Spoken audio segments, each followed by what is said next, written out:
Hi everybody, time for another video, and this video is going to be a wee bit more serious again.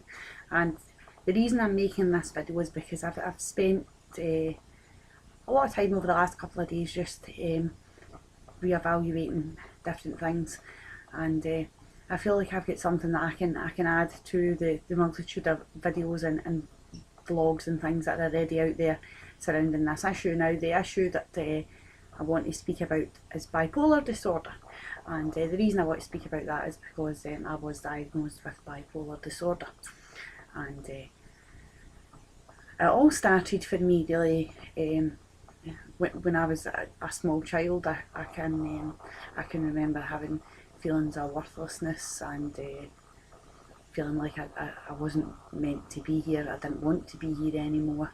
I was horribly bullied at school, and that continued into high school. I started self-harming when I was about 13, and I don't know if you'll be able to see on the camera. No, I don't think you can, but my arms are quite badly scarred from that, and I have scars on my legs as well. And my depression really, I think, was at its worst in between the ages of about 18 and 28, I would say. And in that period of time, really my life was absolute hell. I had my daughter when I was very, very young, and I didn't cope with that very well either. I went on top of the obvious bipolar disorder. I developed postnatal depression when I was very, very low, but it also made me very, very selfish, and I missed a lot of things with my daughter. Had I not been ill, I maybe not have missed them to that extent. But I will say that having a child at 17 is really not an ideal way to go. You want to have children and you're that desperate, wait a wee while until you're past your 21st birthday at least, and then maybe think about having children. It's a massive commitment, and I think a lot of wee girls kind of, they kid themselves on that it's going to be fantastic, they'll have this wee baby who'll love them. That's not what I thought. I mean, that's not why I had my daughter at 17. It was purely an accident. I was on the contraceptive pill. I took some antibiotics, and nobody informed me that would stop the pill working for X amount of time. So I was totally anti-abortion and everything, always have been. So I went ahead and had Caitlin, and it was really largely down to my mum. I think that me and my daughter have the relationship that we have just now.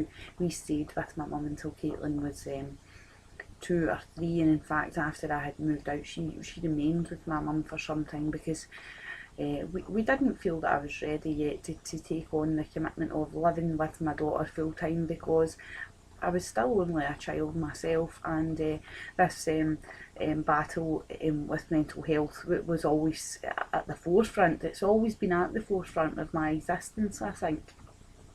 And after I had Caitlin, I tended, it got a lot worse, and I tended to make the most ridiculous decisions. I would get into really bad relationships, and I mean, I wasn't sleeping around or anything, but I would just, if somebody showed me a wee bit of affection, I think I would just cling to them. And even when it was getting really horrible, these relationships, I still thought that it was all I deserved anyway, you know, and nobody was ever going to love me the way they love people in the fairy tales, because let's be honest, it's really work like that.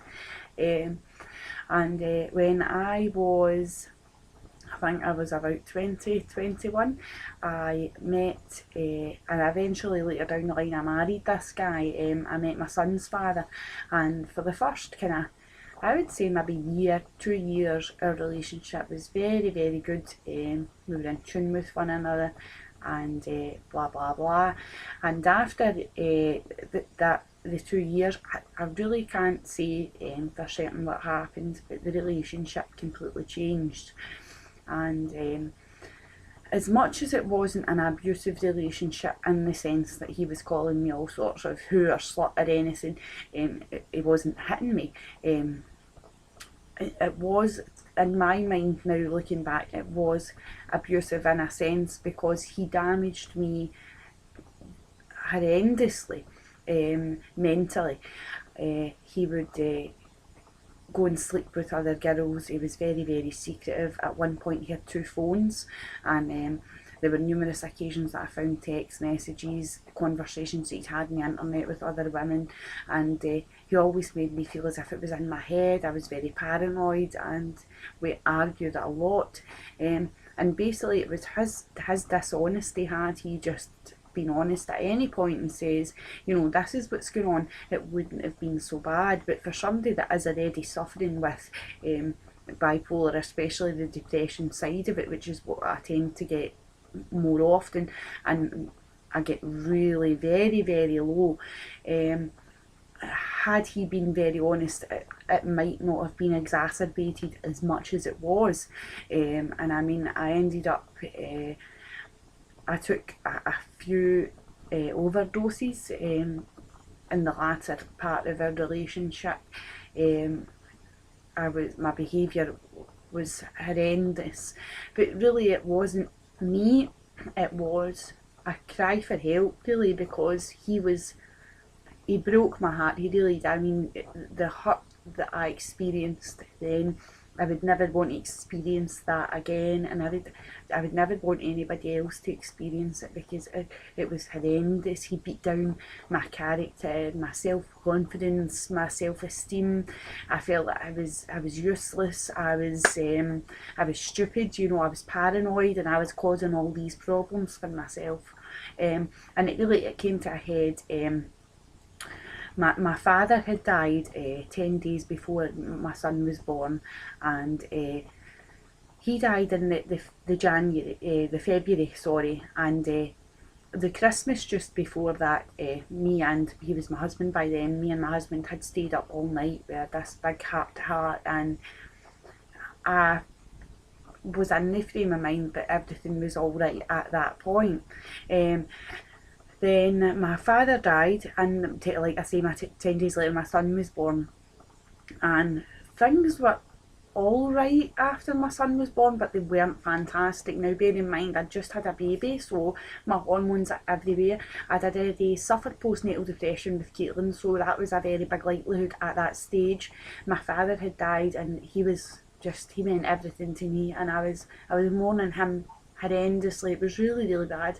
On top of that, I've got the bipolar that I was dealing with. Albeit I never got a diagnosis of bipolar until I was a wee bit later on, and I'll explain all that. Looking back, you know, you can see that this is why my behaviour has been so topsy-turvy throughout my whole life, why I've always had these dark thoughts, and hearing voices, and just various different things. So anyway, after all that had happened, something started to feel as if it wasn't quite right again, and I had went back to work, and this feeling continued. And one night my husband went out and he never returned home, and I couldn't get hold of him even the next day. It was about 2 o'clock in the afternoon, and I genuinely felt very, very sick, and my boss says to me, you know, you don't look very well, why don't you go home? So I went home, and he had been back to the house by this point, and he'd left again. I had this day had no idea where he went again, but he had been back, and he'd left his phone on charge. So I had happened to phone my friend, just for a wee bit of support, and my best friend, he was just, if it wasn't for him, I think during all those years, and after my son was born, he would come down to my house and sterilise bottles, and just sit with the baby, and I could go for a bath. He would make me cups of coffee and just be there for me. And I really do believe that if it hadn't been for him, I might not be sitting making this video today. So he had come into the house with me, and I says to him, lock the door, his phone's here, and we had a look through the phone, and there was just this one text message, and he had actually put the girl in his phone under a guy's name, obviously, so that I wouldn't get suspicious, although he like slept with his phone under his pillow, which was another kind of bone in contention, because trust for me really is the most important thing. I need to trust somebody, and have them trust me, but more importantly, I think, for me to trust them because of everything that goes on in my head, that for me is very, very significant. So anyway, we found these text messages, and when he came in, I had confronted him, and he basically just shrugged his shoulders. It was like he just could not care less, and that on top of everything that had went on in our relationship, and it was a good 7 odd years by that point, 5 of which had been, I mean, even my friend told me afterwards, they had just been horrendous. The relationship was a complete sham. We argued a lot. He was sleeping around. He gave me an STD at one point, you know. And he left, and he went away and started a family with this girl, and of course that did not help my recovery from the relationship. So anyway, after that, I spent a good 8 months, 9 months on my own. I kind of get myself back into it. I was quite happy with myself, I think. I was still having these negative thoughts and feelings, but it wasn't anything that I couldn't deal with, because I really didn't have anything at that point that was coming at me from every other angle, all this negativity. And then I met someone else, and to begin with, this guy was just absolutely fabulous. He was a really lovely guy. It was a kind of whirlwind, and he asked if I wanted to move in with him. And I think maybe I was naive, because I had been through so much, and this wasn't even a year down the line, and I made this really naive decision that I would give up my flat and all my belongings, and I would go and live with him. And actually that relationship turned out to be, although it was a lot shorter after I moved in with him, I think I only lasted about 12 months before I left. It was very, very abusive. He would get very, very drunk. He done cocaine on occasion, and one night actually jumped on top of me on the bed, and he was a big guy. You can see from the camera, I'm a very small wee thing. I always have been, and that's not down to any eating disorders or anything. Food is a comfort for me, so I'm surprised I'm not actually, I've got love handles or anything, but I think I've just got a very high metabolism. So before anybody says, no, I've never had an eating disorder. I've always sort of been the same size, even after having 2 kids. So you have nothing to worry about there. But like my mental health. Anyway, back onto the subject of this other relationship, it ended up being a whole lot worse, and I actually self-harmed again while I was in that relationship. Now we're only going back about 5 years, and it had been over 12 years, I think, since I had previously self-harmed. As much as I had tried to commit suicide when I was with my husband, it's a very different kind of self-harm. I mean, that is, you want to take yourself out the game completely, where that's harming yourself. It's that you feel that you can't get out of the situation, but you have to find some way of dealing with that. And punishing yourself is one way of doing that. And I suppose at times you get so low that you feel like that you really don't deserve anything better, and this is all you deserve. And I used to have all these feelings that maybe because I was so bad when I was a child, you know, that I deserve all this, or if past lives existed, maybe I was horrendous in a past life. But anyway, my condition, it got a whole lot worse, and like I said, I self-harmed, and the guy that I was with, he just wasn't even concerned at all. And it was my daughter, actually. My daughter ended up having to patch my arm up, which is something I think I won't ever be able to forgive myself for, because she shouldn't really have to go through things like that. But I think now Caitlin has accepted that all these things that have happened to Mummy, it's not because I'm just mad and I don't care about how she feels. It's because, you know, I really am unwell, because a lot of people for a long time had Caitlin believing that I had mental problems, but the way they put it, they made it sound like I was a kind of psycho, and a lot of people get all these kind of terms mixed up. So I think that's why it's good to speak about things like bipolar and how you feel, and your recovery, because then people will understand it better. It's and that really is the key, I think, is knowledge. So anyway, after I was diagnosed with bipolar, I was still in this relationship, and I had asked my psychiatrist, I said, is this relationship aiding my recovery? And my psychiatrist says to me, I can't tell you who to be in a relationship with. And he says, but my personal opinion, he says, no, I don't think it is. So I made the decision then to leave, and I ended up with my children. I was in homeless accommodation for about 9 months. And it might sound really bad, you'll forgive me, I'm still recovering from my cough. It might sound really bad, but it was actually a relief. It was just a relief to have. I had a roof over my head, we had beds to sleep in, you know, a washing machine, I could wash my clothes, and I could cook her dinner. So I was alright, none of that ever really worried me, you know, that I had nothing left.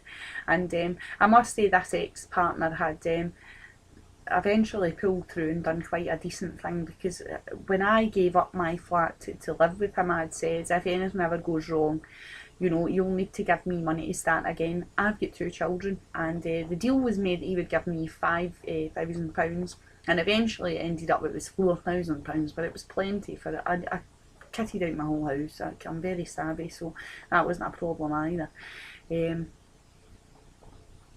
But the impact that even that had on my mental health was horrendous. And even after I left him, I think I was admitted to hospital again because I had again tried to commit suicide, because I felt so low.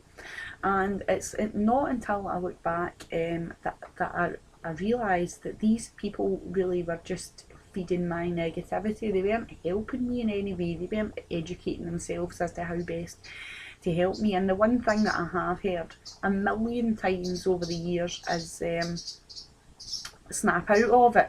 You'll excuse the tweeting, I have got parrotlets, and they always seem to make a noise when I'm making a video, which is why I don't video it in my lounge. But anyway, so I was admitted to hospital again, and I was on all sorts of medication. I was on lithium, I was on a very high dosage of antidepressants, but I didn't like the way they made me feel. I feel like they just made me worse. As much as I didn't want to be feeling all these feelings, I didn't want to be feeling all this upset, all this anger, all this resentment and worthlessness.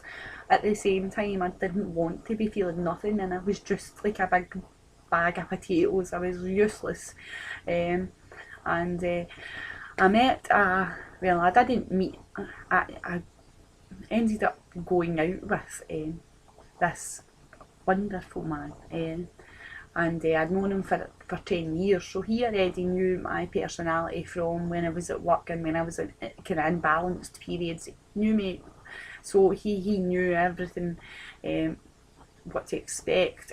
But the bipolar, and when I explained to him that I was bipolar, he is he's astounding really, because he has dyslexia and he hates to read, but he made a point of sitting on the internet night after night, reading things, having me read things to him, watching documentaries, talking to my family, talking to me, and he really educated himself about my bipolar.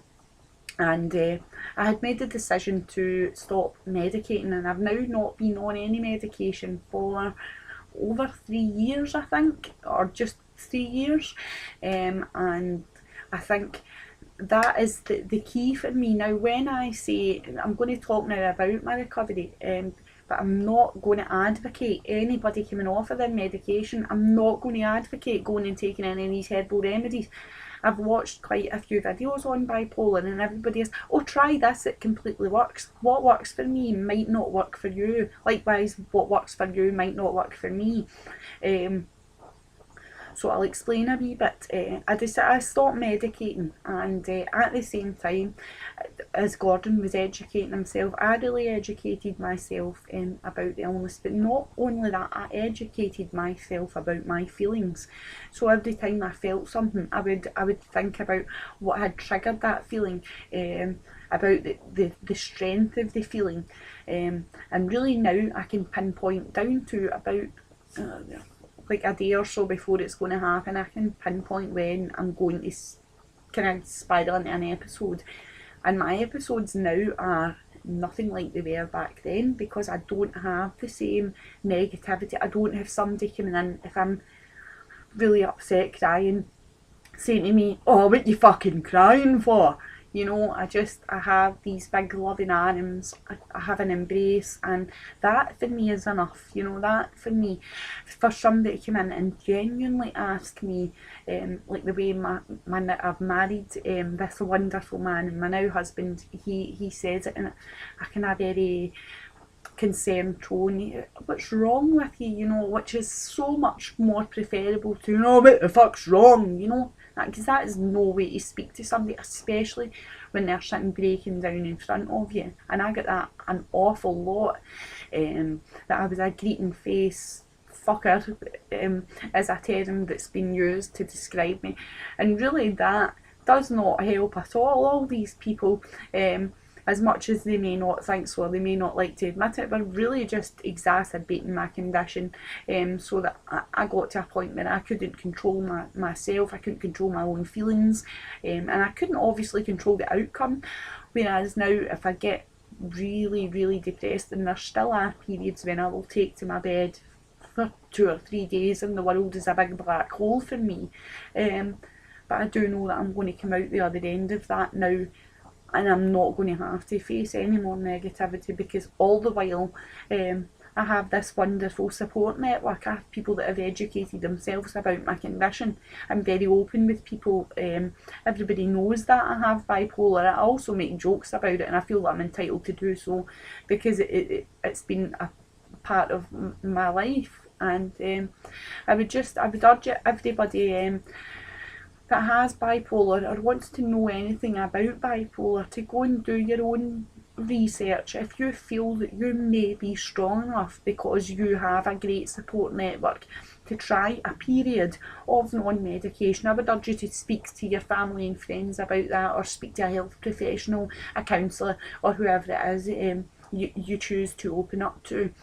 Never do anything on your own, because by trying to do things on your own, you end up putting too much pressure on yourself, and that can in turn bring on another depressive episode. So I would really just urge you to open up and speak about these things, or go on a wee forum and read other people's comments. You don't actually have to chat about your own feelings.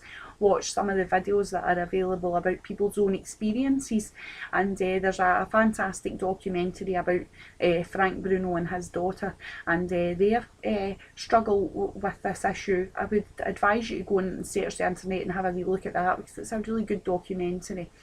But anyway, enough from me, and I shall see you next time when I'm either giving advice or spouting shite. Bye.